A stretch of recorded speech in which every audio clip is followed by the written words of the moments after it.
Hello friends, welcome to my cooking channel. આજે આપણે એક ફરાળી રેસીપી બનાવીશું।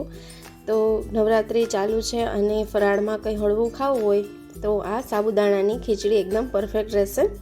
તો ચાલો રેસીપી બનાવવાનું સ્ટાર્ટ કરીએ।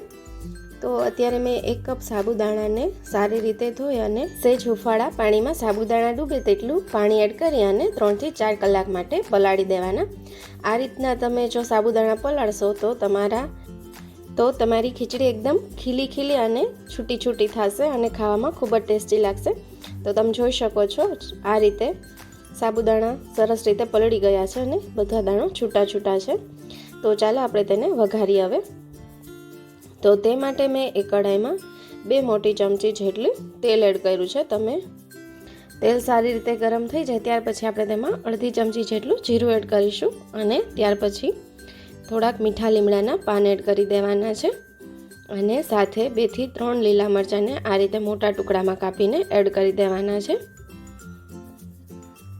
મરચાં થોડા સતળાઈ જાય ત્યાર પછી આપણે એક સમારેલું ટમેટું એડ કરી દઈશું।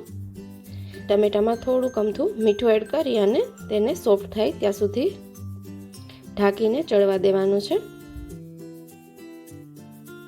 હવે આપણું ટામેટાં ચડી ગયા છે। હવે આપણે તેમાં એક ઝીણું સમારેલું બટેકું એડ કરવાનું છે। બટેકાને આ રીતે નાના ટુકડામાં કાપીને એડ કરવાનું છે। તમે કાચા બટેકાની જગ્યાએ બાફેલા બટેકા પણ લઈ શકો છો। હવે આપણા બટેકા સોફ્ટ થઈ જાય અને સારી રીતે ચડી જાય ત્યાં સુધી આપણે તેને ઢાંકીને ચડવા દઈશું।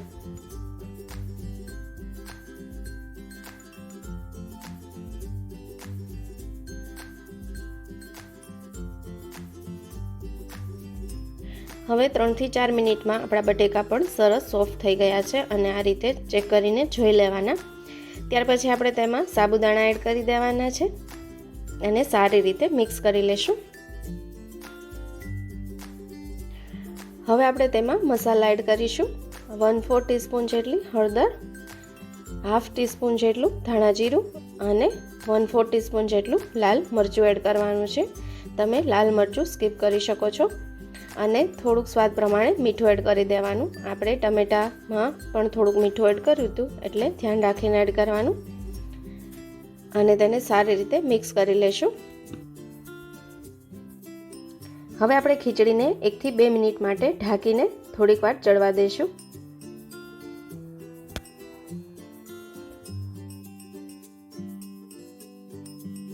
તો ફ્રેન્ડ્સ, તમે જોઈ શકો છો કે સાબુદાણાની ખીચડી એકદમ સરસ છૂટી અને ખીલી રેડી થઈ ગઈ છે। તો આ સમયે તમે 1 ચમચી લીંબુનો રસ અને અડધી ચમચી જેટલી ખાંડ પણ એડ કરી શકો છો। તો ફ્રેન્ડ્સ, વ્રતમાં ખાઈ શકાય તેવી ગરમા ગરમ અને એકદમ છૂટી સાબુદાણાની ખીચડી રેડી થઈ ગઈ છે। તેને લીલા ધાણાથી ગાર્નિશ કરી લેશું। તો ફ્રેન્ડ્સ, આજની મારી રેસીપી તમને કેવી લાગી તે મને કોમેન્ટ કરીને જરૂરથી જણાવજો અને હજી સુધી મારી ચેનલ સબસ્ક્રાઈબ ન કરી હોય તો પ્લીઝ સબસ્ક્રાઈબ કરી લેજો અને બાજુમાં રહેલા બેલ આઇકોનને પ્રેસ કરી દેજો જેથી નવા વિડીયોના નોટિફિકેશન તમને મળતા રહે। તો ફરી એકવાર મળીશું નવી જ રેસીપી સાથે। ત્યાં સુધી આવજો। Thank you for watching.